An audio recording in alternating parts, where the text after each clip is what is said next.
Esta es la tarde en el continente americano. Cuando anochece en Europa y amanece en Asia, así cae la tarde en el continente americano y transcurre la noche y el amanecer en el resto del mundo. La tarde. Hola, bienvenidos a la tarde de NTN 24, el canal de las Américas. Soy Idania Chirinos, como siempre un gusto y un compromiso acompañarles.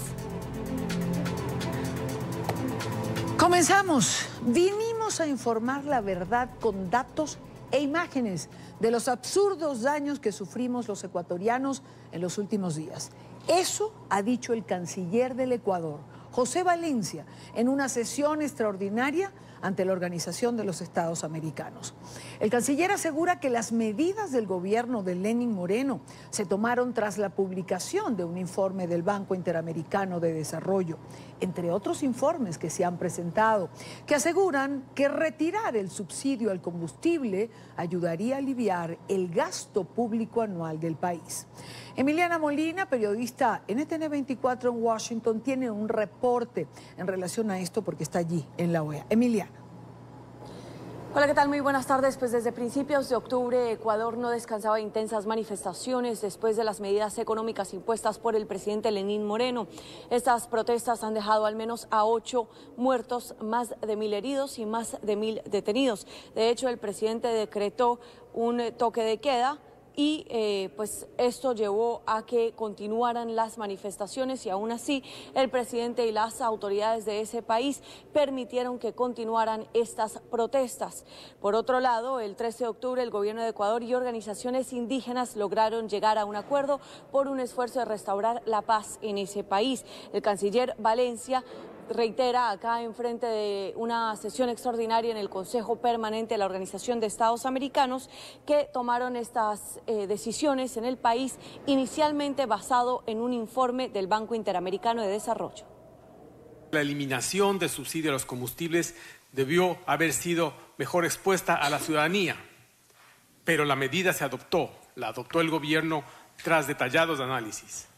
Uno de ellos fue el estudio del Banco Interamericano de Desarrollo de julio de 2019, donde anota, y cito, los subsidios energéticos representan aproximadamente el 7% del gasto público anual del Ecuador o 2/3 del déficit fiscal. La eliminación de esos subsidios, dice el estudio, produciría claros efectos económicos y ambientales, ayudando a cumplir los objetivos climáticos establecidos en el Acuerdo de París. El estudio también asevera que, nuevamente cito, los subsidios energéticos benefician más a los hogares ricos que a los pobres. Fin de la cita. Y aunque también advierte de, cito, posibles efectos adversos en los hogares vulnerables que pueden dificultar políticamente las reformas, fin de la cita, determina que el impacto en los hogares vulnerables puede mitigarse incrementando el bono de desarrollo humano, una asignación mensual que el Estado entrega a personas con ingresos por debajo de la línea de pobreza o en situaciones vulnerables. Y es que a pesar de los actos vandálicos de algunos de los manifestantes, también los saqueos, el bloqueo del tránsito en ciertas zonas y los ataques a periodistas, el canciller de Ecuador asegura que las autoridades de ese país actuaron bajo el marco de la ley. En aplicación a los principios sobre el uso de la fuerza y armas de fuego de La Habana, los protocolos ecuatorianos y por explícitas disposiciones de los superiores, como lo he indicado, las fuerzas del orden ecuatorianas no utilizaron armas de fuego para reprimir a manifestantes violentos. No hay un solo herido por el uso de armas de fuego en el Ecuador, incluso frente a estas manifestaciones tan violentas como hemos nosotros podido apreciar en estos videos. En todas las instancias se empleó, como en todos los países del mundo, gases lacrimógenos y mecanismos no letales para reducir a los más agresivos. La acción de la fuerza pública ecuatoriana fue ejemplar frente a violentas y activas agrupaciones que les atacaban. Hubo incidentes aislados, es verdad, en que no se siguieron los protocolos, pero es eso, aislados, incidentes que no supusieron un daño severo a civiles y que van a ser investigados, como ha indicado la ministra de Gobierno. El embajador de Colombia, Alejandro Ordóñez, asegura que su país respalda las decisiones del presidente Lenín Moreno y también respaldan las medidas tomadas por este gobierno. De hecho, aseguran que están dispuestos a apoyar a Moreno en cualquier decisión para lograr restaurar la paz en el país, al igual que su homólogo aquí en la Organización de Estados Americanos, el embajador de Venezuela por parte del gobierno interino de Juan Guaidó. Ambos cuestionan, de hecho, quién está patrocinando estas manifestaciones y quién está detrás de la desestabilización de este país. Es por ello que es totalmente condenable, como lo han denunciado las autoridades ecuatorianas, la información que vincula al régimen ilegítimo de Caracas como uno de los actores con intereses claros en la desestabilización de la democracia ecuatoriana. La región no puede quedar a expensas de dictadores, de nostálgicos del poder o de anarquistas que anhelan conseguirlo y han optado por acudir al vandalismo como una nueva forma de hacer política desestabilizando la región. Somos conscientes que estamos enfrentando y quiénes están auspiciando el caos, cuál es su propósito y qué intereses criminales los están protegiendo. Se debe garantizar la protesta social, pero se debe combatir con todos los instrumentos legales a los vándalos terroristas de adentro y de afuera que persiguen otros propósitos. El patrón de conducta que observamos y pudimos ver en el video presentado por el ministro nos recuerda a los venezolanos patrones de conducta que conocemos cuando se presentan hechos de violencia en las calles de las ciudades venezolanas. Incendios de locales donde funcionan organismos encargados de combatir la corrupción. Esto no es una casualidad. Ataques contra los medios de comunicación independientes y contra los comunicadores sociales. Agresión contra médicos, paramédicos y ambulancias. La respuesta del gobierno del presidente Moreno, como lo acaba de reseñar el ministro, ha estado enmarcada por la ley y por el respeto al Estado de Derecho. No podemos dejar de comparar esta respuesta con la actitud del gobierno usurpador venezolano cuando se presentan protestas populares. Desde el inicio de estas manifestaciones, países como Argentina, Brasil, Colombia, El Salvador, Guatemala, Paraguay y Perú han emitido comunicados asegurando que respaldan 100% al presidente de Ecuador, Lenín Moreno, quien de hecho le ha agradecido recientemente a las instituciones multilaterales que también han apoyado los esfuerzos del presidente en ese país. Esta es toda la información que tenemos desde la OEA. Emiliana Molina para NTN 24. Gracias, Emiliana, gracias por la información. A esta hora, cuando son las 5:12 minutos, hora Costa Este, 4:12 minutos, hora Colombia, nos acompaña Héctor Chamis, profesor en el Centro de Estudios Latinoamericanos de la Universidad de Georgetown, columnista de Infobae de NTN 24 y con quien comentamos cada martes el acontecer en la región. Héctor, bienvenido, buena tarde para ti. Hola, Idania, un gusto saludarte. Igualmente, Héctor, igualmente para nosotros. A propósito que la semana pasada hablábamos de todo esto que ocurría, pero quiero comenzar por lo que pasó en la OEA, por este consejo realizado el día de hoy. Y quisiera preguntarte, ¿era necesario la explicación del canciller del Ecuador en el foro de la Organización de Estados Americanos? Yo creo que sí, que era importante realizar esta reunión, tener suficiente apoyo político para la estabilidad institucional de Ecuador. Me sorprendió que esta reunión no se convocara la semana pasada, inclusive cuando ya había hechos preocupantes. Claro que todo empeoró mucho entre viernes y sábado, especialmente en Quito, por supuesto. Y entonces no se pudo postergar más. Y enhorabuena que se hizo esta reunión y que la región pudo expresar su apoyo a la legalidad institucional del Ecuador y de su gobierno. Ahora, más allá de ese apoyo institucional al que hace referencia Héctor, ¿qué otra cosa se buscaba dejar claro? ¿El actuar de Venezuela, por ejemplo, detrás de todo lo que ocurrió en Ecuador? Bueno, en parte también el actuar de Venezuela y de grupos irregulares, de vándalos y de agitadores profesionales, de métodos de acción oscuros. El ataque a la Contraloría del Estado es el ejemplo más citado y verdaderamente constituye una clara admisión de que hay grupos ahí buscando otra cosa, no solo protestar por el fin de un subsidio energético.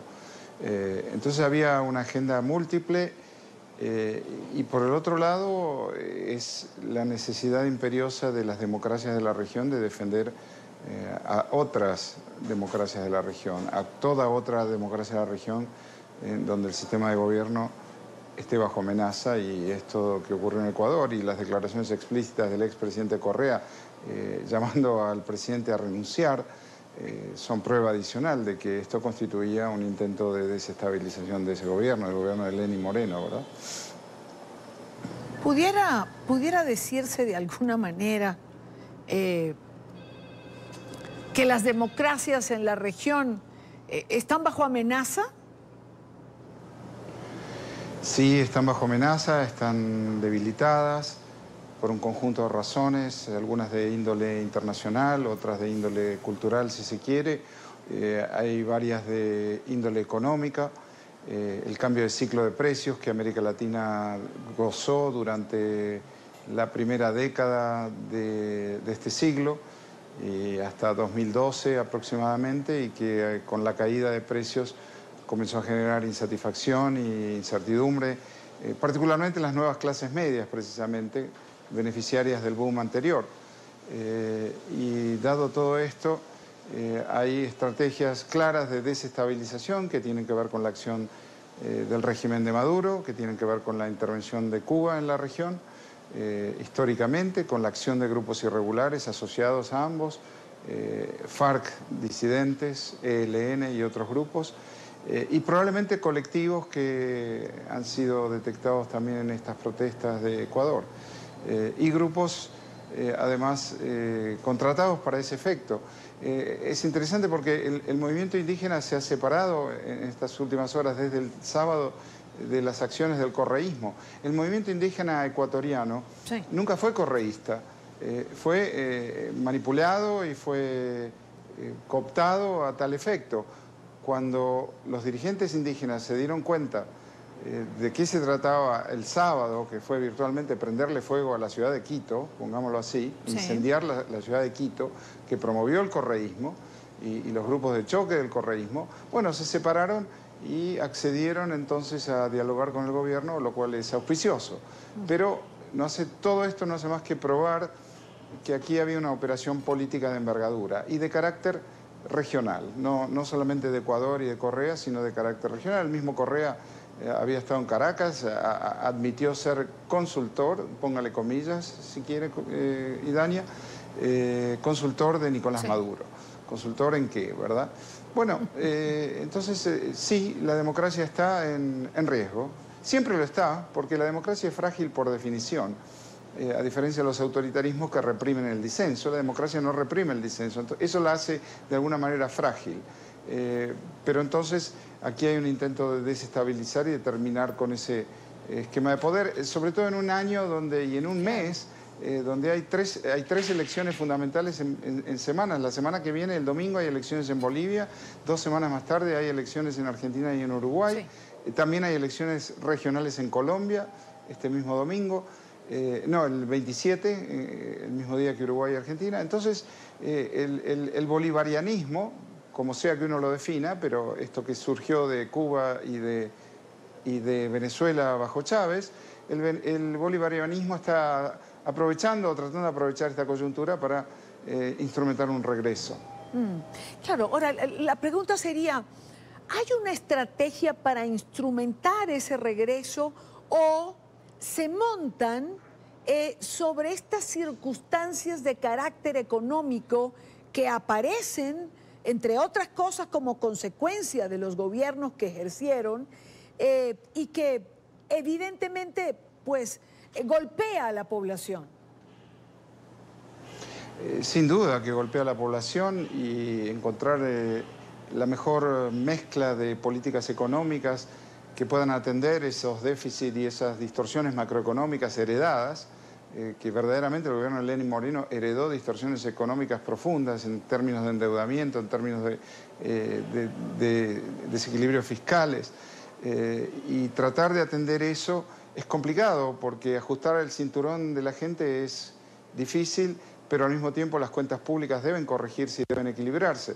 Encontrar la mejor manera la mejor manera de hacerlo es siempre extraordinariamente difícil y problemático, y requiere además de muchísima estrategia política para poder navegar aguas turbulentas, acordar con grupos, negociar con diferentes grupos industriales, grupos de sindicatos, grupos indígenas, el agro, la industria, el comercio, los sectores medios asociados al empleo público. Es una verdadera dificultad en encontrar esa exacta mezcla que puede permitir equilibrar las cuentas sin castigar a sectores necesitados. Héctor, ¿cómo queda después de esto, por ejemplo, un Rafael Correa, Nicolás Maduro, con los pronunciamientos que han hecho? Ya mencionabas el de Correa, Maduro también hablaba hoy de los pueblos indígenas, unidos, la victoria, etcétera. Es pura retórica. Rafael Correa no podría volver a ser electo presidente de Ecuador porque no tiene popularidad. Por el otro lado tiene causas pendientes. Sí. Rafael Correa no va a Ecuador. Hay quienes dicen que todo esto se hizo desde Caracas y desde Bélgica, porque Correa reside en Bélgica. Pobres los belgas, tener que asociarse a un intento de desestabilización en Ecuador también, ¿no? Desde Bélgica. Pero lo cierto es que el intento es claro, el intento es recuperar Ecuador como Estado asociado a la Alianza Bolivariana y que eso tenga efecto sobre las elecciones próximas que se están llevando a cabo en 4 países de la región, y Argentina, Uruguay, Bolivia y Colombia. Y claramente esa es una estrategia de recuperación de un poder perdido, una vez que en Argentina fue electo Macri, en Colombia Duque, en Ecuador Lenín Moreno y en otros países, en Brasil Bolsonaro, otra vez que hubo un cambio de ciclo desde aquella supuesta izquierda bolivariana hacia un centro derecha, y esa supuesta izquierda bolivariana, con el apoyo siempre de La Habana, está por todos los medios intentando retornar al poder, además para que el régimen de Maduro pueda sostenerse en el tiempo indefinidamente, que eso es lo que busca, por supuesto, el régimen, pero también busca el Partido Comunista Cubano. Claro, ahora, una última pregunta. ¿Podemos pensar que por ahora fue conjurado este propósito? Todo indica que sí, una vez que se ha calmado la calle, una vez que los grupos verdaderamente activos y golpeados por el ajuste accedieron a conversar y negociar. Verdaderamente uno podría decir, bueno, tendrían que haber empezado por ahí. Y es cierto, el gobierno de Lenín Moreno tendría que haber empezado por ahí. Pero no se hizo y es mejor tarde que nunca. Y por lo menos por ahora parece conjurado y esperemos que puedan encontrar aquella fórmula de negociación aceptable para todos. Y que por todos los medios se pueda estabilizar la situación, porque es inconcebible y no tiene precedentes este grado de violencia verdaderamente. Y Dania, las imágenes, yo también estaba mirando las imágenes que enviaba Andrea Bernal desde Quito, verdaderamente incendiando la ciudad, y eso por supuesto que no es conducente a ningún tipo de democracia. Claro. Héctor Chamiz, gracias por acompañarnos, como siempre, gracias por estar aquí. Gracias a ustedes, y Dania, hasta siempre. Muy buena tarde. Héctor Chamiz es nuestro analista de los días martes, siempre conversamos con él y revisamos, como decía al principio, lo que es noticia en la región. Continuando con el tema de Ecuador, cambio de cúpula militar. El presidente Moreno designó al general Luis Lara Jaramillo como jefe del Comando Conjunto de las Fuerzas Armadas y al general Luis Altamirano Junqueira como comandante de la Fuerza Terrestre. Los cambios en la institución militar se dan 2 días después de que culminaran las protestas protagonizadas por agrupaciones indígenas que terminó con un acuerdo que derogó el decreto que había eliminado los subsidios a los combustibles de los que estábamos hablando con Héctor Chávez. Mediante decreto ejecutivo número 895 del 15 de octubre de 2019, ha designado al señor general de división Luis Lara Jaramillo como jefe del Comando Conjunto de las Fuerzas Armadas y, mediante decreto ejecutivo número 896, al señor general de brigada Luis Altamirano Junqueira como comandante general del Ejército. Tras este acuerdo, el expresidente Rafael Correa reaccionó a través de Twitter. El jefe de Estado aseguró que el gobierno de Moreno neutralizó las protestas indígenas y ahora adelanta una persecución contra asambleístas correístas. Esto en respuesta a la reciente detención de la gobernadora de Pichincha, Paola Pavón. Te equivocas, Gustavo. Después de neutralizar a indígenas, han empezado una represión feroz contra correístas. Detuvieron a prefecta de Pichincha y allanaron sede del partido. Fiscalía con juicios selectivos. Como dijo Silvio, ser correísta es tener una boleta de captura. Increíble. De 10 miembros del entonces buró político que nos reunimos con Moreno al inicio de su presidencia, 8 están presos o con orden de prisión. ¿Alguien puede dudar de la traición y persecución política? ¿O 10 años estuvo rodeado de corruptos y nunca se dio cuenta? En esta parte del programa nos acompaña Janine Cruz, ella es asambleísta por el movimiento Creo de Ecuador. Asambleísta, buena tarde, gracias por acompañarnos. Qué gusto poder saludar desde Ecuador y quiero agradecer por dar una mirada a nuestro país frente a este ataque e intento de golpe de Estado a las instituciones y sobre todo a la democracia. No estoy escuchando bien al asambleísta. Quiero pedirle a nuestro equipo de producción que revise el audio porque no la estamos escuchando.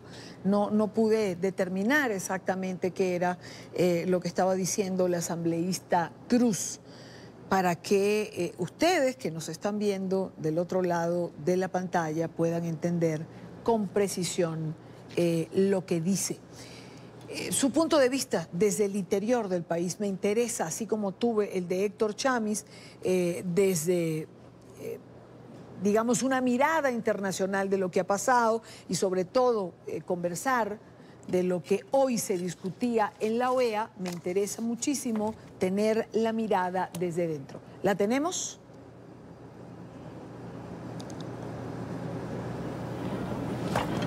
Ok, estamos intentando reconectar con Janine Cruz, asambleísta por... ¿Ya?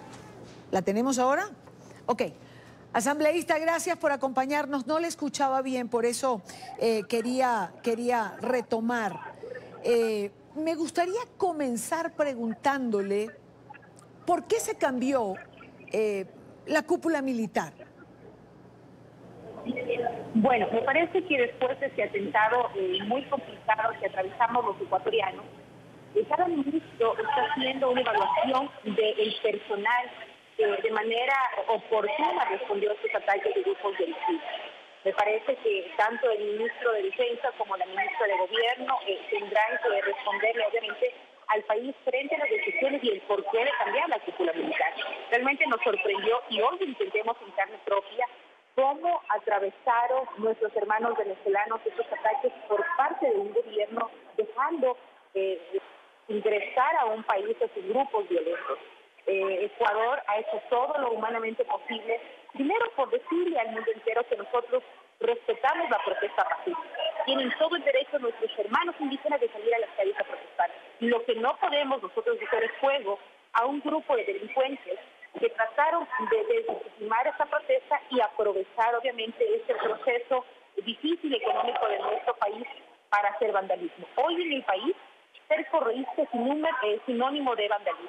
Es por eso que me llama la atención las declaraciones del expresidente de la República, Rafael Correa, donde señala que ser legislador correísta es ser perseguido político. Jamás nosotros vamos a actuar con esa alevosía o esa mala intención que en su gobierno se persiguió a medios de comunicación y hubo más de 1000 perseguidos políticos. Me parece que el país necesita justicia y ellos son quienes estuvieron al frente de caotizar, de pagar a personas e infiltrados, y se veía en las imágenes cómo ellos tenían preparación de combatir en centros urbanos. Quemaron la Contraloría, golpearon a un periodista, secuestraron a periodistas, Y eso evidentemente es una agenda de esta gente que quiere buscar el caos, no solamente en Ecuador, lo hicieron con Venezuela, vienen en contra de todo el continente. Estamos respondiendo de manera responsable para cuidar la institucionalidad de nuestro país como también la democracia del mundo. Es decir, entiendo que para usted el presidente Moreno hizo lo correcto, ahora se abre, digamos, un compás no de espera, sino de negociación para que una situación como esta no vuelva a repetirse. Me parece que nuestros hermanos indígenas fueron totalmente llevados a tener esta clase de comportamientos donde la desinformación fue la carta de presentación. Y dentro de la mesa de diálogo teníamos que establecer, obviamente, cuál es la petición por parte del sector indígena. Si bien es cierto, se emitió un decreto, el 883, para la eliminación de los subsidios, ellos hablaban de un paquetazo a la economía del país. Aún las reformas no llegaban a la Asamblea Nacional. Entonces hemos visto cómo había un ambiente totalmente de desinformación que venía justamente de las personas cercanas al gobierno de Rafael Correa. Utilizaron a nuestras comunidades, utilizaron a nuestra gente y afortunadamente dentro de la marcha ellos lograron desenmascararse de esto para poderle decir al país que todos los actos vandálicos representan al expresidente de la República, Rafael Correa. En ese sentido, el presidente Moreno, ese es el precio de hacer lo correcto, ese es el precio de hacer lo justo, porque hemos recibido una economía totalmente quebrada. Se endeudaron más de 70.000 millones de dólares, temas de corrupción, el tema de tener a Odebrecht como una de las empresas contratistas en nuestro país y reducir totalmente el presupuesto para educación y salud fue nefasto para nuestra economía. Por lo tanto, una vez que conocemos la economía debilitada, temas de corrupción y el manoseo, tuvo que tener una respuesta económica que lamentablemente no entendemos todavía la situación porque no se ha recuperado nada de lo robado. Tenemos un déficit fiscal de aproximadamente 7.000 millones de dólares y solamente por eliminar subsidios recuperaríamos 1.500 millones de dólares, que todavía no dan las garantías para poder solventar la deuda que tenemos. Entonces, es una situación difícil y esperemos que tanto el Gabinete de Finanzas como el propio presidente de la República puedan dialogar para por lo menos al sector más vulnerable poderle dar alguna compensación económica y que no caiga en este juego político, lamentablemente, de Correa, porque él seguirá insistiendo en buscar el caos en nuestro país. Quiero agradecer a Yanine Cruz, asambleísta por el movimiento Creo en Ecuador. Gracias por acompañarnos. Qué gusto, un abrazo a todos. Igualmente para ustedes. 4:31 minutos en Quito. Revisamos otros temas de la agenda informativa del día. Es noticia el derrumbe de un edificio residencial de 7 pisos en Fortaleza, estado de Ceará, al oriente de Brasil. Hasta el momento una persona ha sido encontrada sin vida. Otras 3 fueron rescatadas entre escombros. Una de las hipótesis que manejan los bomberos es una posible fuga de gas. En abril, el colapso de 2 inmuebles en la periferia de Río de Janeiro dejó, recordemos, una decena de muertos y mostró los serios problemas en las construcciones irregulares de Brasil. Es noticia Japón, donde al menos 70 personas murieron y 20 se encuentran desaparecidas tras el paso del tifón Hagibis. Las graves inundaciones causadas por las fuertes lluvias han dificultado las tareas de rescate e impiden que las autoridades hagan un balance total de daños materiales y humanos, pese a que han transcurrido casi 48 horas desde la catástrofe. Más de 110.000 efectivos de la policía, bomberos y guardacostas participan en las operaciones de verificación y de rescate.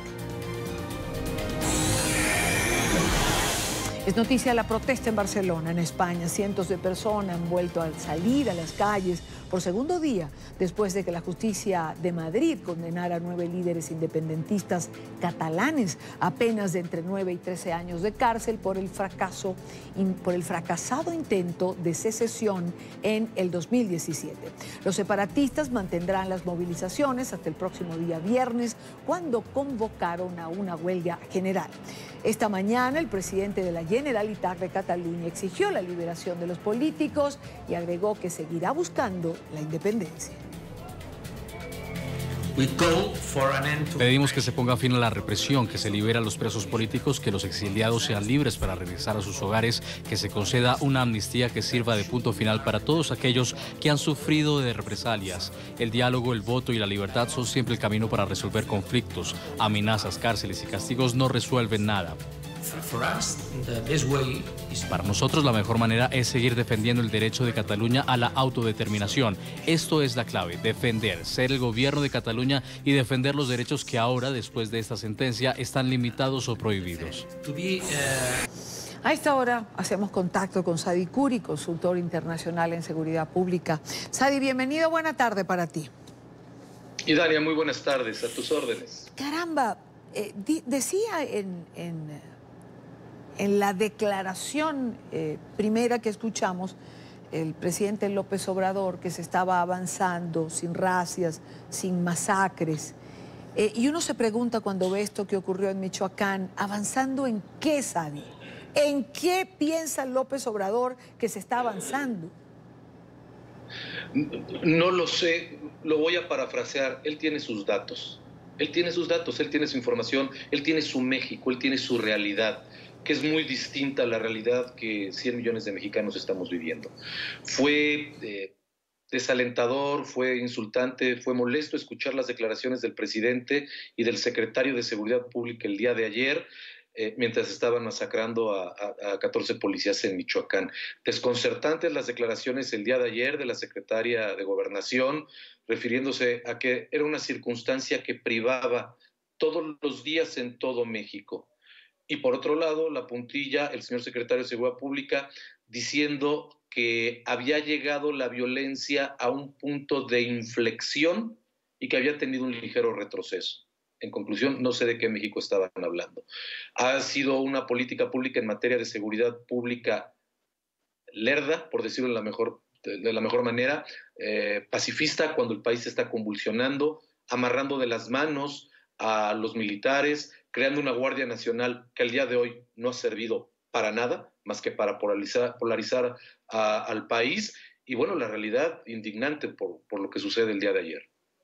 Claro, a ver, el problema, por calificarlo de alguna manera, es algo que acabas de decir, es decir, él tiene su realidad, él tiene su México, porque el problema es que las dos realidades no pueden coexistir, no tienen nada que ver la una con la otra. No puede ignorar el presidente López Obrador lo que está pasando en materia de seguridad. Él puede decir lo que quiera, pero finalmente esos 100 millones de mexicanos que estás refiriendo viven, sufren una realidad paralela. No ha dejado su política populista, está diciendo lo que él cree que la gente quiere escuchar. Sin embargo, una política populista en materia de economía, en materia de medio ambiente, en materia de finanzas, quizás pudiera resultar, pero en materia de seguridad pública es muy peligroso, porque yo no le puedo decir a la gente lo que quiere escuchar cuando su realidad es distinta. Yo no le puedo decir a la gente de Michoacán que se está combatiendo la delincuencia, que las cosas van bien, cuando la realidad es distinta. El día de ayer, las autoridades locales, el señor secretario de Seguridad Pública de Michoacán, declaraba que esto había sucedido porque era una reacción de los grupos delincuenciales en respuesta a lo bien que estaban haciendo su trabajo. No es incongruente, es absurdo lo que está diciendo. Es absurdo. Es inconcebible que después de que hayan masacrado a los policías, hayan tenido tiempo de bajar de los vehículos y poner cartulinas en algunas de las patrullas con narcomensajes y después incinerarlas.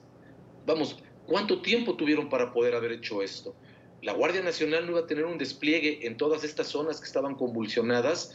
Creo que ya la realidad le está ganando al discurso del señor presidente, pero es una realidad que lastima mucho. Las familias de los elementos que perdieron la vida en cumplimiento de su deber, dudo mucho que le crean al señor presidente en su línea discursiva. Sadi, una última pregunta. Cuando el presidente López Obrador dice que a pesar de lo que ha ocurrido, no va por la violencia, no va a declarar una guerra a estos sectores, La pregunta es, ¿eso es bueno o malo? ¿Cómo entonces se va a combatir? ¿Seguimos sin una línea o una política pública estratégica en contra del crimen organizado? Pues mira, para cerrar el año yo creo que vamos a terminar con más de 31,000 muertos, con motivo de hechos relacionados con el narcotráfico.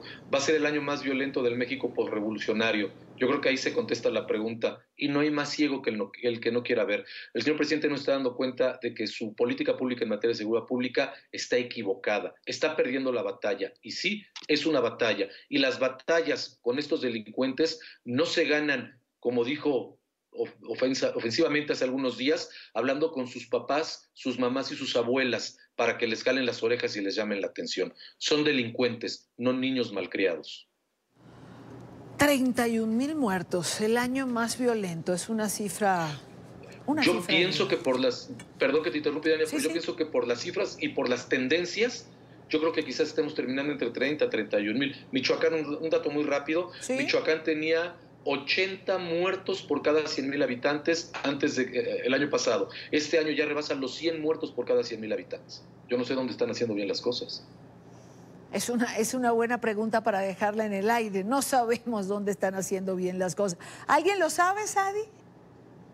Yo creo que el señor presidente, con las cifras que él maneja, estará convencido de que están haciendo bien las cosas. Por eso lo lento y lo inactivo en su actuar.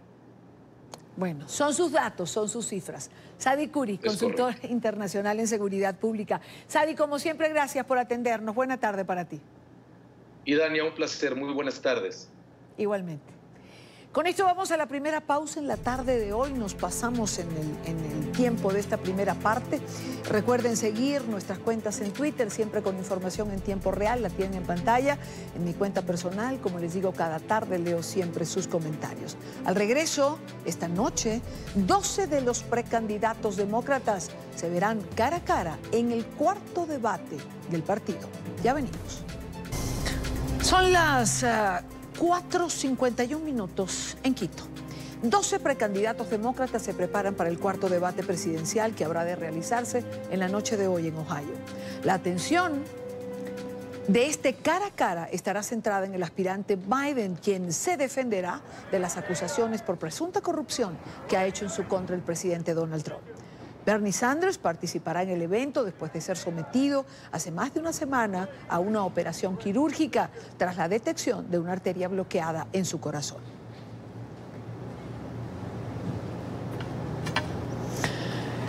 Por otra parte, entra en su última fase el juicio por narcotráfico contra Juan Antonio Hernández, hermano del presidente de Honduras. Los últimos testigos serán llamados por parte de la Fiscalía. En la Corte del Distrito Sur de Nueva York, Alejandro Rincón tiene información. Alejandro.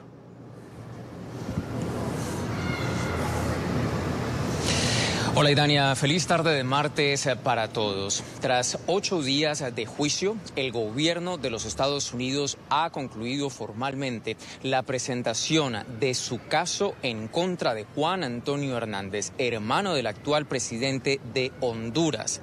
Adicionalmente, la defensa en este proceso en particular no decidió llamar a ningún testigo para que rindiera indagatoria a favor del acusado, el cual es imputado por 4 cargos por el gobierno de los Estados Unidos. El principal de ellos, importar toneladas de cocaína desde Sur y Centroamérica con destino final hacia los Estados Unidos. Adicionalmente, lo que hemos visto este martes en la sala del juez Kevin Castell de la Corte Federal del Distrito Sur de Nueva York es que el acusado en persona, que habitualmente tiene el derecho para subir al podio y rendir indagatoria, renunció a esa posibilidad. Tony Hernández en su proceso ha decidido que no quería declarar, de manera tal que este martes ha concluido formalmente la fase de evidencias dentro de este proceso por narcotráfico que ha tenido la atención de los hondureños, por una parte en su propio país, pero también ha generado cierta tensión en todo el continente americano, dado que este caso tiene ramificaciones por todas las Américas. Adicionalmente, al finalizar esta fase de entrega de evidencias, ya se espera que para el transcurso del miércoles inicie inicie la instrucción de los 12 jurados que próximamente empezarán la fase de deliberaciones de este caso. De acuerdo con lo que ha previsto a último momento el juez Kevin Castell, tanto la Fiscalía Federal del Distrito Sur de Nueva York como la defensa del acusado tendrán aproximadamente unas 2 horas para presentar sus argumentos de cierre, esto en el transcurso del miércoles. Y una vez concluya este proceso formal, pues empezará la fase de deliberaciones. Así que una vez esté concluido ya pues esta fase de entrega de los testimonios, pues finalmente serán los jurados los que tendrán en sus manos el futuro de Tony Hernández. En el transcurso de la jornada, como dato adicional, vimos la presentación de 3 testigos, el más importante de ellos, un narcotraficante guatemalteco, Fernando Josué Chang, quien en distintas oportunidades reafirmó las operaciones de tráfico de cocaína con las que participó con Tony Hernández desde el año 2008. También hubo graves señalamientos sobre tráfico de armas, a todos delitos en los cuales tuvo como socio Tony Hernández a este narcotraficante guatemalteco que fue extraditado desde ese país hacia los Estados Unidos en el año 2015. Y Dania, los dejamos por ahora desde la Corte Federal del Distrito Sur. Continúen con más en la tarde. Gracias, Alejandro. Gracias por la información. Tiempo de una nueva pausa. Más presión al régimen de Nicolás Maduro.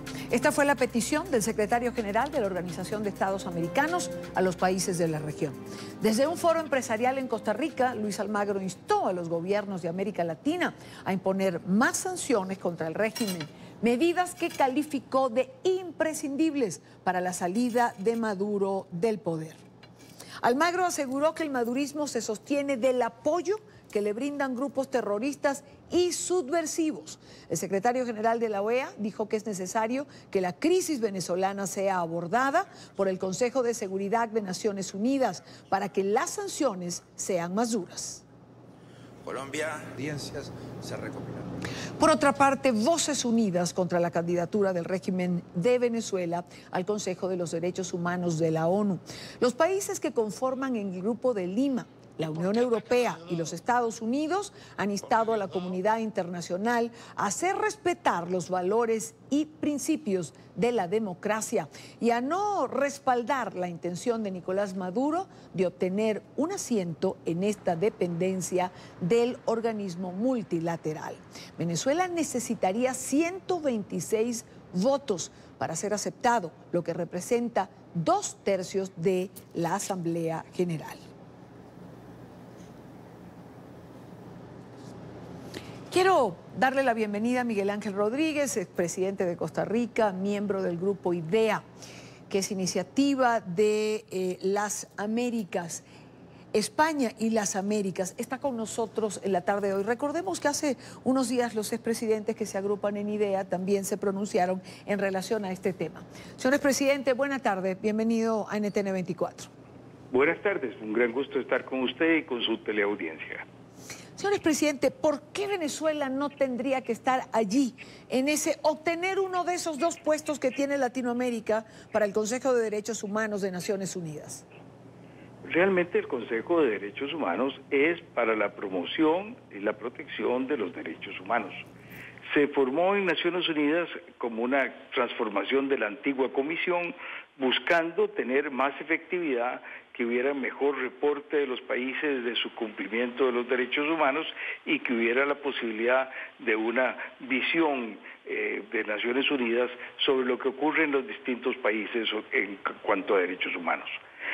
Para eso, para cuidar los derechos humanos, debería estar formado por países que tienen un récord muy bueno en cuanto a derechos humanos. Ciertamente debo reconocer que ese no ha sido el caso. Hemos tenido tradicionalmente países con récords no muy apropiados en cuanto a derechos humanos, a los que se les elige por la forma en que se forman los bloques regionales y por la dotación por regiones. Pero nos parece que en este momento, después del reporte que hizo la persona de más alta posición en Naciones Unidas en el tema de derechos humanos, la expresidenta Bachelet, sobre la situación de los derechos humanos en Venezuela, es inaudito que se vaya a nombrar a ese régimen como miembro de esa comisión para defender los derechos humanos. Ciertamente han sido desde los últimos 5 años, la cantidad de violaciones a los derechos humanos, la cantidad de muertes contra manifestantes pacíficos, la cantidad de encarcelamientos políticos, los muertos políticos en las cárceles, las situaciones en contra de todos los derechos que se han venido propiciando en Venezuela, que han quedado profundamente y claramente constatados en reportes de la OEA, de Naciones Unidas, de organismos de derechos humanos internacionales, hacen ver lo inapropiado de una medida de ese tipo.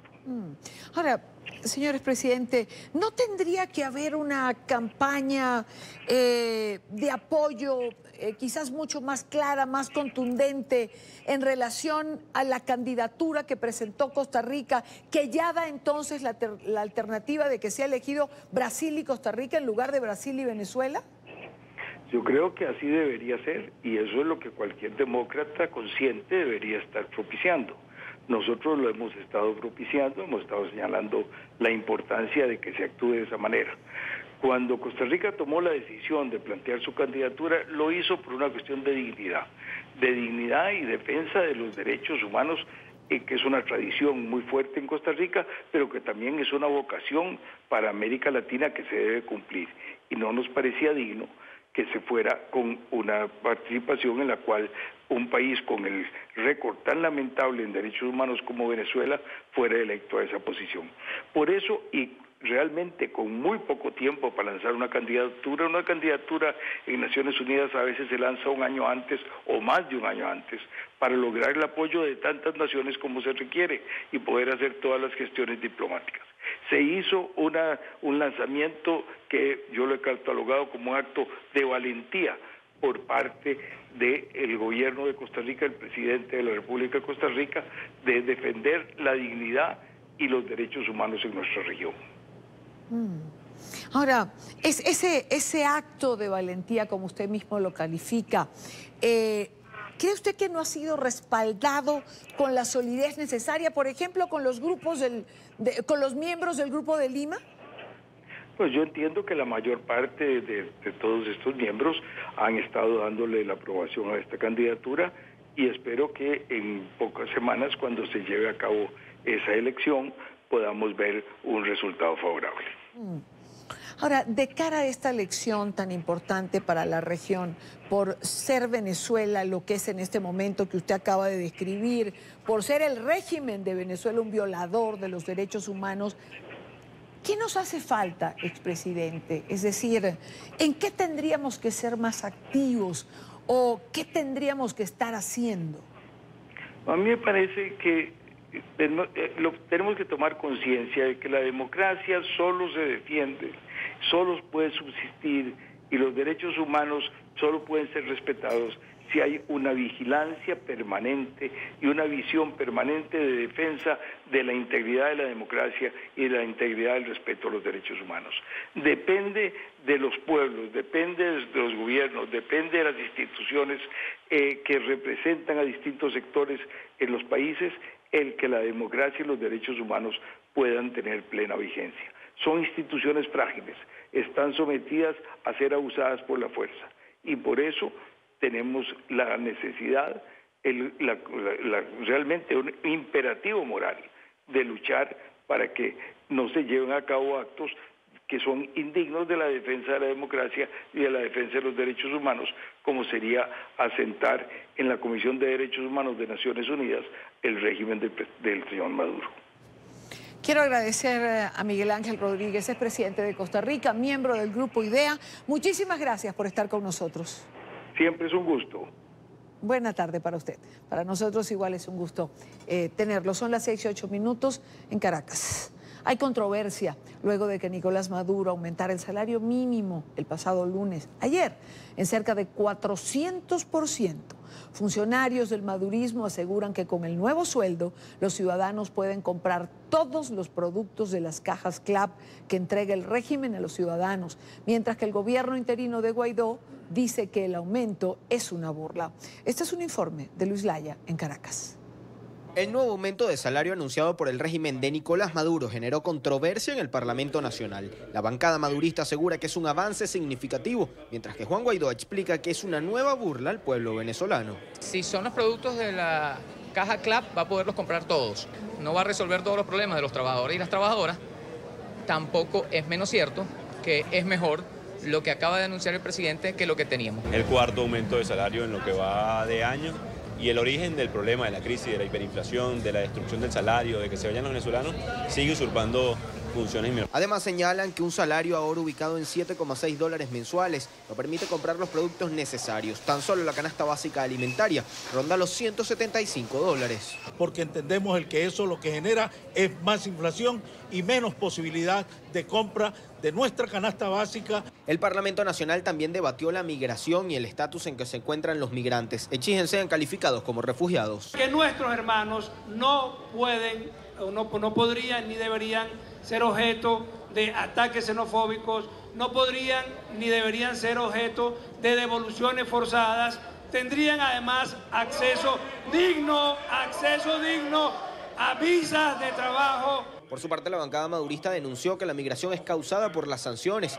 Indicaron que el gobierno interino de Juan Guaidó utiliza a los migrantes para recibir dinero. Como botín de guerra, la supuesta inseguridad que genera la población venezolana, los migrantes venezolanos. También desde el régimen aseguran que la xenofobia es una campaña liderada por Julio Borges para atacar a chavistas que migraron. Producto de una campaña terrible de descrédito sobre los venezolanos que lo inició el diputado Julio Borges.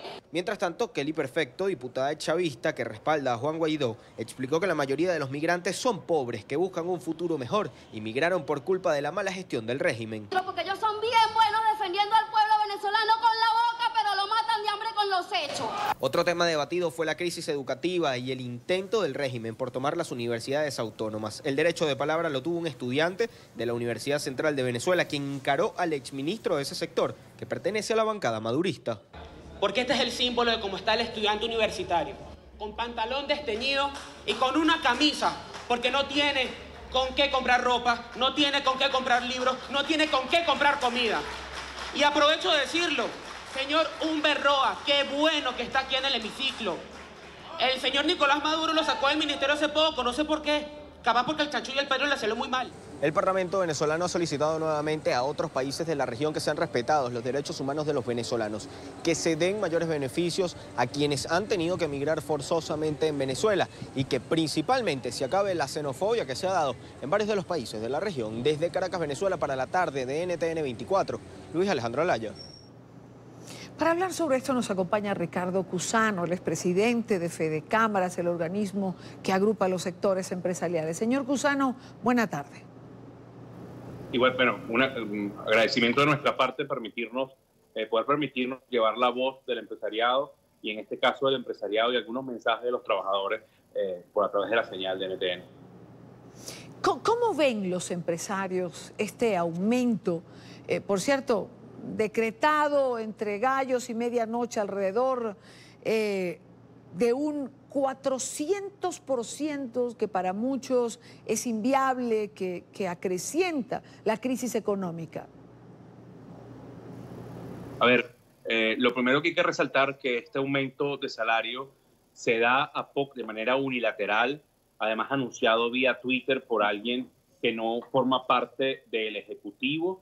Se está dando a los pocos días de haberse emitido el informe de la Comisión de Encuestas de la Organización Internacional del Trabajo, donde ahí se resalta, donde se desnuda la realidad del sistema productivo venezolano, donde se dice que en Venezuela no solo no hay diálogo tripartito, no solo no se construyen políticas salariales de manera conjunta con trabajadores y empresarios, sino que además no hay independencia, separación de poderes, donde además ejercer la vida gremial, sindical en representación de empresarios o trabajadores es de alto riesgo en Venezuela, entre otras cosas. Este nuevo aumento salarial, sin duda alguna, lo único que viene a formar parte es de más gasolina a ese incendiario espiral hiperinflacionario que estamos viviendo. No ir de la mano de políticas consensuadas que cambien el modelo político, económico y social que salvaguarden el poder de compra de la moneda. Sin duda alguna, se convertirá lamentablemente nuevamente es la 47 vez que se aumenta el salario de manera unilateral. Lamentablemente no tendrá efecto en la calidad de vida de la familia venezolana porque no viene acompañado de medidas estructurales y sistémicas. ¿Pueden los productores, los importadores, distribuidores cubrir un aumento de este tipo en Venezuela? Hay de las pocas empresas que pueden quedar riesgos tras esta medida.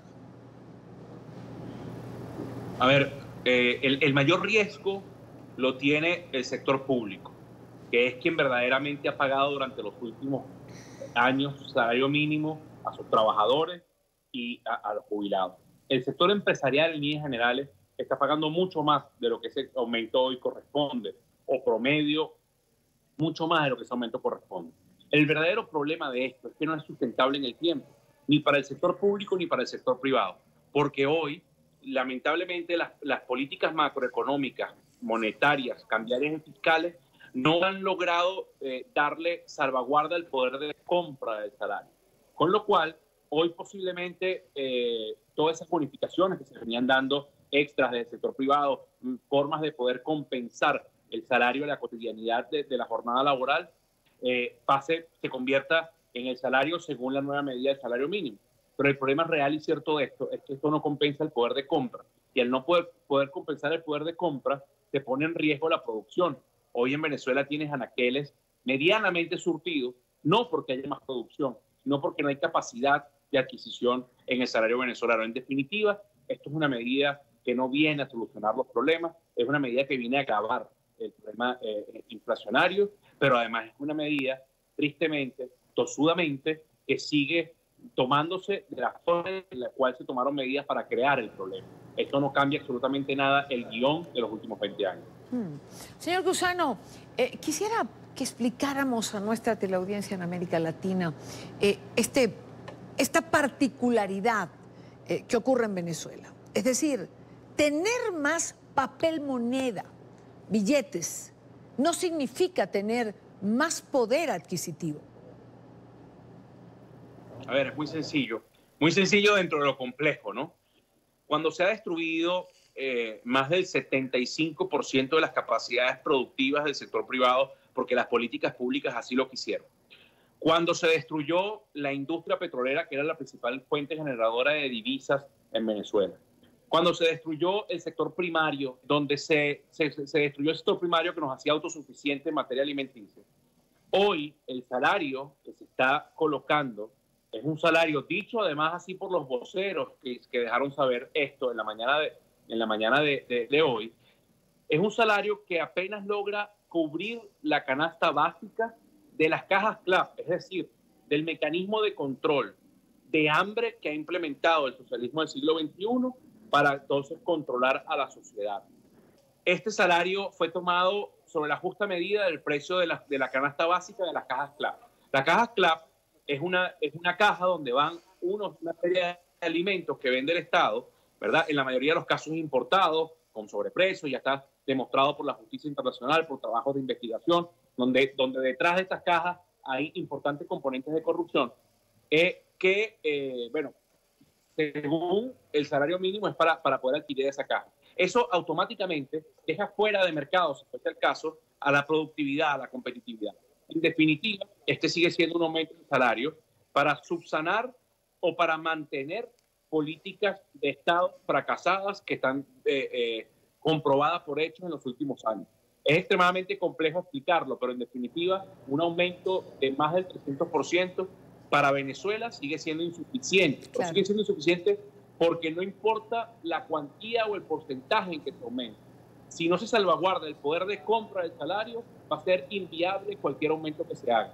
Porque lo que hoy se inserta en masa monetaria a buscar productos con este nuevo salario, producto que se produce poco por condiciones donde hay zonas donde pasan 12, 18 horas sin luz, porque el estamento legal hace inviable la producción privada, porque la asfixia y la persecución, el acoso del sector público hacia el sector privado cada día es más fuerte. Es prácticamente imposible que un aumento salarial satisfaga las necesidades de la familia venezolana. Entiendo. Señor Gusano, ¿qué genera en la sociedad en el mercado, en el ámbito económico, que se encarezcan los productos y servicios?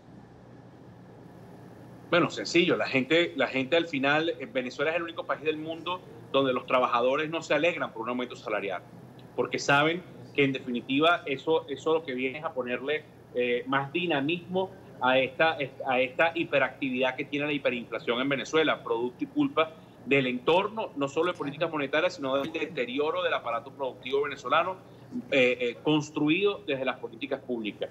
Para el venezolano hoy, este aumento salarial en automático representa tener que pagar más también por servicios, por productos, porque en definitiva quienes los generan buscan tener certidumbre, y lamentablemente en un país donde no hay certidumbre es la incertidumbre lo que reina, y en lo que reina tienes que proteger el aparato productivo. Los mantener la Santa María abierta, y lamentablemente en un aumento de costo, más tanto de precios, es lógico que así sea, y mucho más cuando no hay competitividad. Recordemos que en Venezuela el empresariado privado ha tenido que solucionar las deficiencias de las políticas públicas en electricidad. Hoy casi todo el mundo produce con plantas, pero plantas que tienen que ser llenadas con un gasóleo, con una gasolina que genera el sector público, donde hay ciudades que hoy hacen 8 o 10 horas para poder llenar 30 litros en un vehículo. Entonces al final también la gasolina se ha convertido en un commodity del mercado negro. Pero también hoy los empresarios tienen que brindarle el transporte a sus trabajadores, llevarlos de su casa al puesto de trabajo, porque no hay unidades de transporte, sobre todo en el interior del país. También hoy prácticamente con un salario que no compra nada, el empleador tiene que brindarle alimentación, apoyo en el colegio de los hijos, en los casos que así son a los trabajadores, y esto en definitiva viene a incrementarse de una manera exponencial con este aumento salarial que no, en definitiva, volvemos a lo mismo, no va a llegar a subsanar las deficiencias, porque se está atacando la consecuencia. Es el perro mordiéndose la cola, es el salario detrás de la hiperinflación. Se están atacando las causas de base estructurales y sistémicas que crearon este problema. Las estimaciones de organizaciones y organismos en materia económica han venido siendo catastróficas, por decirlo menos, para Venezuela. ¿Decisiones de este tipo oscurecen más el panorama? Sí, por supuesto. Aunque también debemos recordar que este aumento salarial se enmarca en un momento en que hay un encaje legal del 100%. Es decir, cualquier depósito que logre captar el sistema bancario en este momento, cualquier excedente en el depósito, va directamente a ser encajado en el Banco Central. Es decir, no se dispone a el crédito, con lo cual aumenta la masa monetaria, se contrae algo más el crédito y lamentablemente no se generan las condiciones para más producción. En definitiva, esto lo que viene es a sumarse a esa inflación del millón, a esa contracción y a esas condiciones prácticamente inhumanas que está viviendo la ciudadanía venezolana. Y este último tramo del 2019, ¿cómo usted lo ve? Lo pregunto porque, pese a la mala situación económica, a la crisis, a la inestabilidad política, institucional, muchos empresarios en estos años han apostado a Venezuela y siguen allí, con pérdidas, con ataques, pero siguen resistiendo. ¿Esta voluntad de seguir se va agotando? Sin duda alguna, el 2020 puede ser el año en que comiencen las rectificaciones, el año en que el diálogo social, en que la estructuración de los consensos necesarios en materia política, económica y social le permitan a Venezuela reactivar su aparato productivo y poder cambiar en 180 grados esta realidad.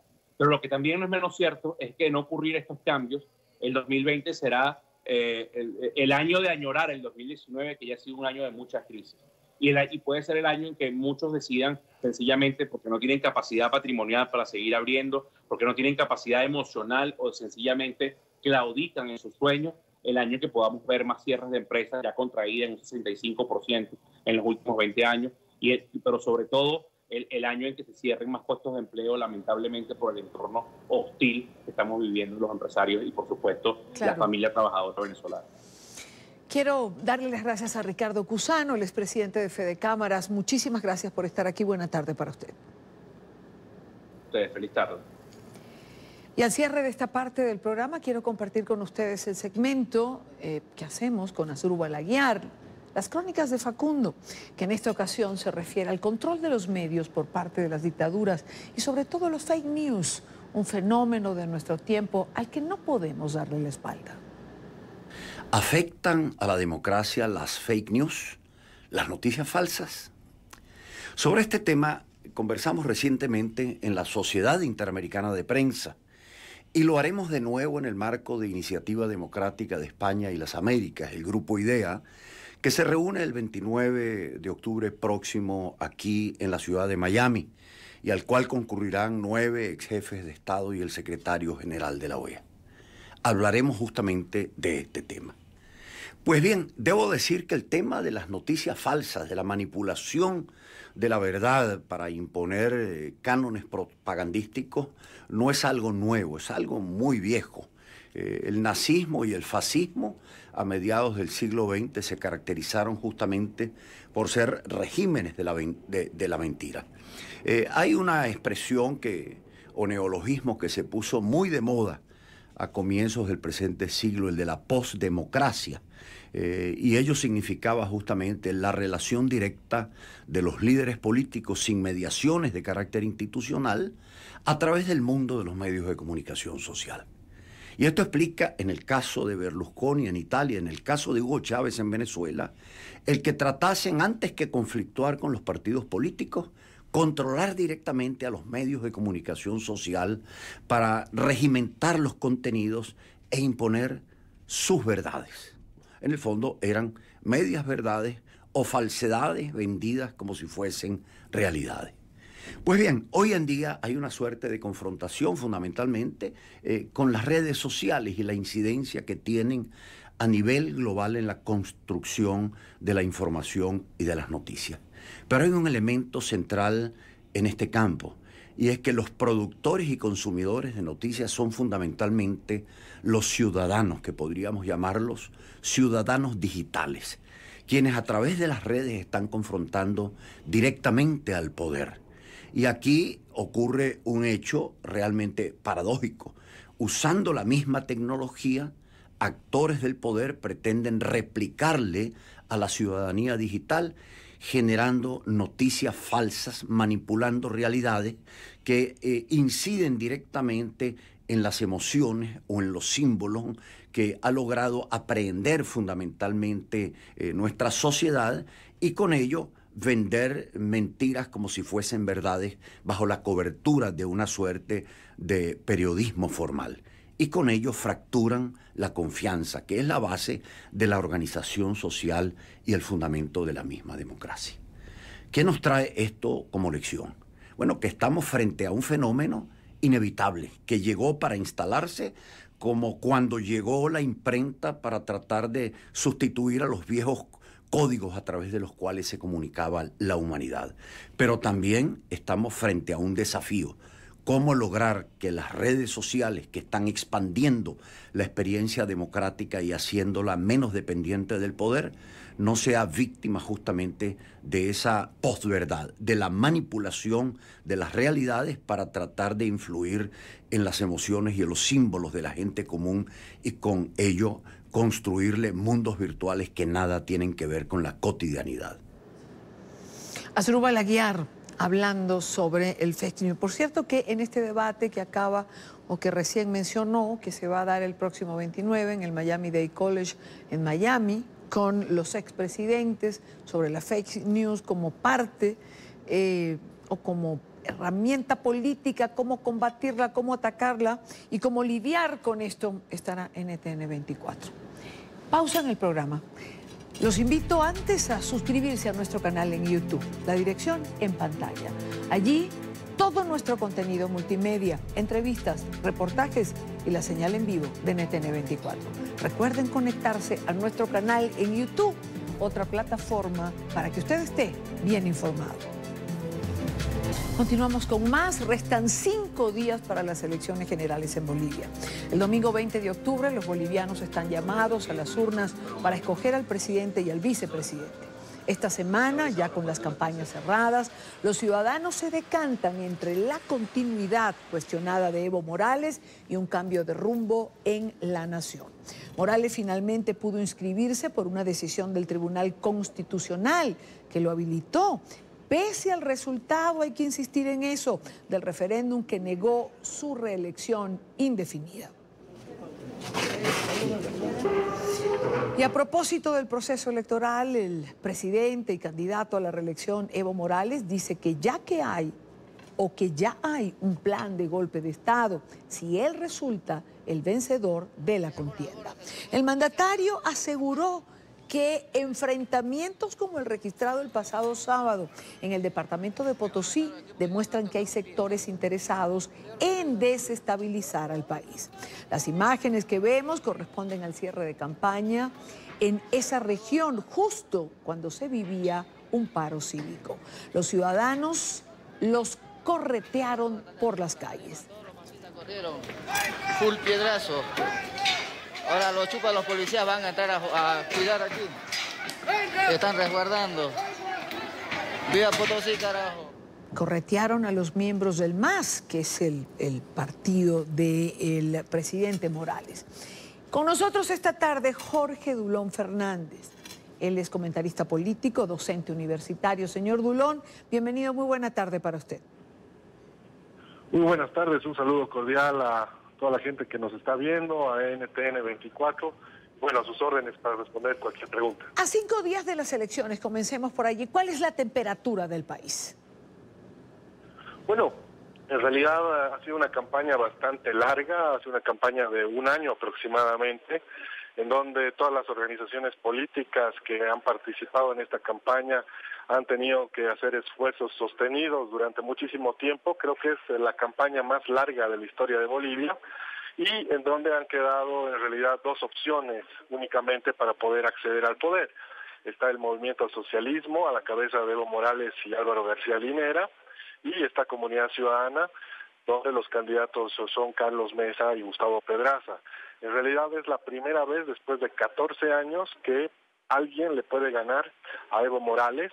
Hay una distancia establecida en las distintas encuestas que se han realizado de un 6-7% entre Evo Morales y Carlos Mesa. Y entonces la temperatura un poco establece que hay la posibilidad de segunda vuelta y de acuerdo a estos mismos estudios, en la segunda vuelta habría la posibilidad inclusive de que Carlos Mesa le gane a Evo Morales. Entonces, en esta última semana, pues las campañas se han agudizado un poco. Justamente lo que usted mencionaba en cuanto al informe del tema de Potosí es cierto. En realidad ha habido una especie de protesta social con relación a demandas de una región de Bolivia, que es Potosí, y esto ha afectado justamente al cierre de campaña de Evo Morales, que ha tenido que escapar del lugar. Entonces, esto de alguna manera ha sido capitalizado también por Carlos Mesa, que es, reiteramos, el candidato que ahora tiene todas las posibilidades de ganarle en segunda vuelta. Y de esa manera se están aprovechando varias coyunturas, varias cosas que están sucediendo para que cada opción pueda capitalizar los votos de además un porcentaje de indecisos que todavía es bastante grande, bastante amplio. Todas las encuestas que se han desarrollado van desde un 6 a un 11% de personas indecisas que también tienen que ser convencidas o por Evo Morales o por Carlos Mesa. Ahora, señor Dulón, las encuestas, ¿cuán confiables pueden ser? Es decir, lo pregunto porque algunas no pudieron publicarse, lo pregunto porque algunas fueron prohibidas. ¿Pueden reflejar o dar un panorama cierto de lo que está ocurriendo? Bueno, como usted sabe, una encuesta es un instrumento que mide un momento de la realidad. Se dice que es una fotografía de la realidad. Y efectivamente, como usted menciona, ha habido una encuesta que no ha podido ser visibilizada, no ha podido ser mostrada a la población boliviana. Y en realidad se dice que es la encuesta más confiable. Es una encuesta que ha sido realizada por la Universidad Estatal y un conjunto de organizaciones con bastante legitimidad. Entonces, eso quizás le ha dado ha provocado alguna susceptibilidad en mucha gente, en el sentido de decir que el gobierno estaría de alguna manera vetando algunas posibilidades de encuestas que no le convienen. En contrapartida, sí se han mostrado como 5 encuestas más de distintas empresas contratadas por distintos medios de comunicación, que han tenido además resultados muy distintos. Hay una encuesta que salió hace 2 o 3 días aproximadamente, de Ipsos, que da una ventaja a Evo Morales de 18 puntos. Eso hasta el momento no se había visto, ¿no? Y la gente opositora o la gente que está susceptible cree en realidad que es una manipulación desde el gobierno, ¿no es cierto?, vinculada a ciertos medios de comunicación para poder atraer el voto cautivo a su favor.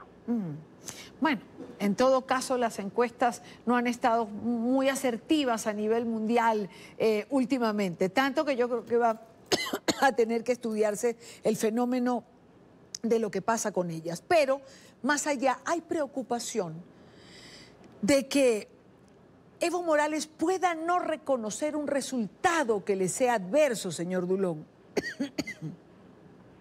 Bueno, en realidad en estos últimos días justamente se le ha preguntado a Evo Morales de manera individual si iba a respetar el resultado de las elecciones, y en todas las entrevistas que ha dado de manera individual, porque él no ha accedido a la posibilidad de un debate con los demás candidatos, él ha dicho que iba a respetar el voto, pero obviamente la gente opositora o la gente que está susceptible, como decíamos anteriormente, ya no le cree a Evo Morales, porque hay que recordar que antes de los resultados del 21 de febrero del 2016, Evo Morales y Álvaro García Linera dijeron exactamente lo mismo, dijeron que iban a respetar los resultados del referéndum, y lo que sucedió es que no lo hicieron. Como usted decía en la introducción del programa, utilizaron una interpretación constitucional, o hicieron que el Tribunal Constitucional interprete la Constitución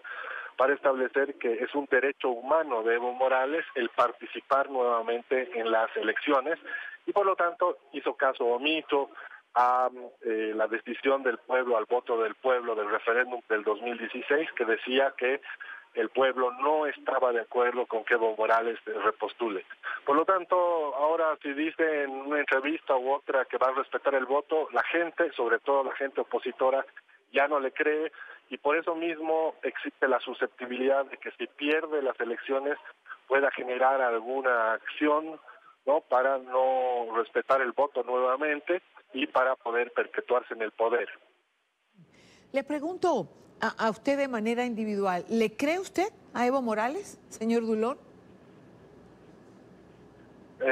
Mire, yo estoy dentro del grupo, quizás como ciudadano, de personas que le cuesta creer, ¿no?, en lo que dicen las entrevistas, porque hay un conjunto de acciones y de declaraciones sucesivas que ha realizado Evo Morales, y también su vicepresidente Álvaro García Linera, en donde ha mentido, no le ha cumplido al pueblo boliviano. Por lo tanto, yo creo que es posible que no respete los resultados de las elecciones si es que pierde, ¿no? Seguramente tiene varias acciones bajo la manga, ¿no?, que le van a permitir perpetuarse en el poder. Pero bueno, tengo una leve esperanza en el sentido de que si pierde las elecciones pueda reflexionar y pueda ir a favor de la vía democrática. ¿Qué pasaría, señor Dulón? Aunque evidentemente no podemos tener una certeza, pero ¿qué vislumbra que pudiera pasar en Bolivia en caso de que los resultados fuesen adversos a Evo Morales, no se respetara una vez más el voto? ¿Cómo puede reaccionar el pueblo boliviano? Mire, se ha hablado de eso. De hecho, Evo Morales ayer también hizo una declaración con relación a lo que pasó en Potosí, y justamente mencionó o denunciaba la posibilidad de un golpe civil militar, ¿no? Esto, decía él, desde los comités cívicos de Santa Cruz, de Potosí, de Cochabamba, de Tarija, de gran parte de los departamentos del país, en acuerdo con los militares que están en retiro. Entonces él decía públicamente que si él ganaba las elecciones ya estaba organizada una acción en su contra, titulada un golpe civil militar, para no dejarlo gobernar, ¿no? Y paralelamente a eso han habido ciertas declaraciones de alguna gente radical de la oposición que justamente ha advertido desde los comités cívicos, desde los cabildos que se han realizado en estas últimas semanas, que establecían que si se detectaba alguna posibilidad de fraude, ellos no iban a respetar el gobierno de Morales, ¿no? Entonces, hay una advertencia desde los cabildos que se han realizado, desde las asambleas que se han realizado, en el sentido de decir, si nosotros detectamos una posibilidad de fraude, entonces no vamos a respetar la legitimidad y la legalidad del gobierno de Morales. Por eso también hay esta susceptibilidad y hay la posibilidad justamente de que si hay estas irregularidades o si se detectan este tipo de irregularidades, estalle una crisis social. Importante estar atentos desde la comunidad internacional a este domingo y al resultado de las elecciones. Sí, definitivamente. Yo siempre apelo a eso, en realidad, no solamente a la comunidad internacional, sino también a la gente que vive en Bolivia, ¿no? A los ciudadanos bolivianos, claro. A que estén atentos, a que se desarrolle un sentido de corresponsabilidad, es decir, no solamente ir a emitir el voto, sino también poder estar atentos a los resultados, quedarse en el lugar de votación para poder estar presentes en el escrutinio, sacar la foto al acta, sacar la foto a la pizarra donde se desarrolla el escrutinio y poder enviarla, ¿no? Utilizando los mecanismos existentes a las organizaciones que van a hacer también un recuento y van a hacer un seguimiento a la votación. Y obviamente se le pide también a la comunidad internacional, a los veedores que van a venir acá, que puedan estar atentos, que no solamente se circunscriban a la acción que va a ser determinada por el gobierno para que ellos puedan hacer de veedores, sino que más bien puedan ver algunas alternativas de veeduría en lugares alejados, sobre todo, de Bolivia, claro, para poder ver la posibilidad de que realmente las cosas se estén dando bien o bien identificar algunas irregularidades. Claro. Señor Dulón, le agradezco mucho estos minutos con NTN 24. Ha sido un gusto. Que les vaya muy bien. Hasta luego. Gracias. Buena tarde para usted. Importante, el próximo domingo, elecciones en Bolivia, la temperatura no, la circunstancia pareciera no estar fácil para ambos lados. Última pausa en la tarde, regresamos en breve. Y ya para cerrar, las librerías del mundo hispano celebran la llegada de la nueva novela de Mario Vargas Llosa, Tiempos Recios, donde el Nobel vuelve a los sensibles temas de Latinoamérica. Librería del Norte de Bogotá, sección de novedades, y así repetido cientos de miles de veces en todo el mundo hasta llegar a los 180.000 ejemplares de la novela número 19 del mito vivo de la literatura latinoamericana, Mario Vargas Llosa. El tema, Guatemala, el año 1954, cuando la CIA patrocinó el golpe de Estado contra Jacobo Arbenz. La novela explora cómo el dictador Trujillo tuvo que ver en esa historia. Trujillo envía como agregado militar a Guatemala a su asesino favorito. Él tenía varios asesinos, pero fundamentalmente un periodista hípico, un personaje llamado Aves García. Aves García es un personaje de La Fiesta del Chivo, considerada una de las grandes obras de Vargas Llosa. El nuevo libro, entonces, tiene vasos comunicantes con una obra maestra. Está absolutamente demostrado que esa noche él sale en un avión privado con la amante de Castillo Armas a la República Dominicana. En la presentación en Madrid, el maestro de la literatura aclaró que estamos en los terrenos de la ficción. Estos son los datos a partir de los cuales está construida esta novela.